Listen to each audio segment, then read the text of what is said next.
Dans cette vidéo, on va repartir du début sur le chapitre des fonctions. Donc, on est parti d'une machine. Cette machine, on y fait entrer un nombre par la gauche, par exemple ici le 2. On fait les opérations qui sont à l'intérieur de la machine et on va avoir un nombre qui ressort. Donc petit à petit, on prend le 2. Première opération à faire, c'est 2 fois 5, ça nous fait 10. Et ensuite, on doit faire plus 2. Et donc le nombre qui ressort, c'est 12.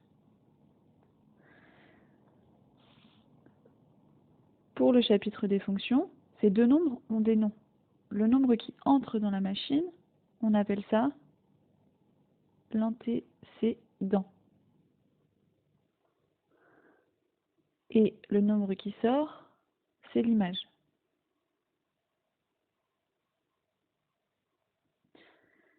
Cette machine, on appelle ça donc une fonction. Et pour la nommer, on va utiliser une lettre. Peu importe la lettre, on peut prendre par exemple petit s. Lorsqu'on a une fonction, donc une machine qui transforme un nombre en un autre nombre grâce à des opérations, on va pouvoir écrire ce processus sans devoir redessiner toute la machine. Pour ça, on va écrire que la fonction f transforme le nombre 2 en 12. Et donc ça, on va le lire f de 2 est égal à 12. Ou alors, l'image de 2 par la fonction f est égale à 12.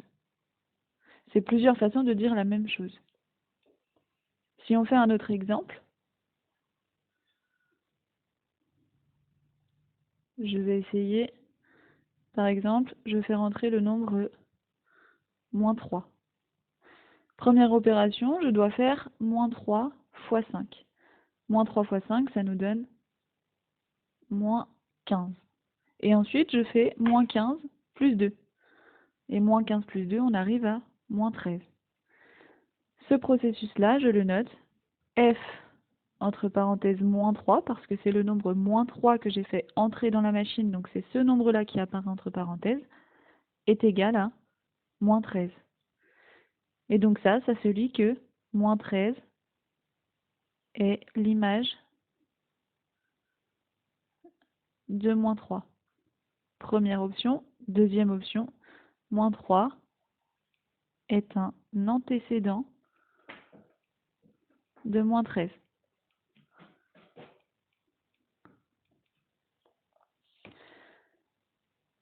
Donc ce qu'il faut comprendre pour le chapitre des fonctions, pour cette première vidéo, c'est qu'une fonction, c'est une machine dans laquelle on fait entrer un nombre, il y a des opérations qui se font et ça en fait ressortir un autre.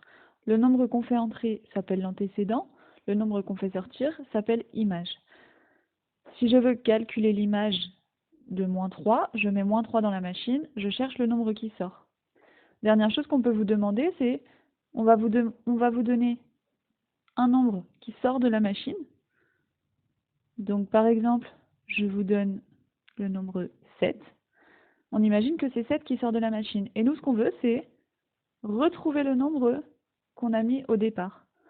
Pour ça, il faut réaliser les opérations dans le sens inverse. C'est-à-dire que je vais partir du 7, et au lieu de faire plus 2, eh bien, pour retourner en arrière, je vais faire moins 2. On arrive à 5. Pour retourner tout au début, au lieu de faire fois 5, je vais faire divisé par 5. Et 5 divisé par 5, ça me donne 1. Et donc, un antécédent de 7, c'est 1. Et je suis obligée de dire un antécédent parce que parfois, pour certaines fonctions, il peut y avoir plusieurs antécédents pour un même nombre. Attention, il ne peut jamais y avoir plusieurs images pour un nombre. Quand on met un nombre au début de la machine, on n'a qu'une seule solution pour le résultat. Donc on parle de l'image, la seule image d'un nombre par une fonction. Par contre, on parle de un antécédent de 7 par la fonction f, parce qu'il peut y en avoir plusieurs. Là, on en a trouvé un qui est égal à 1.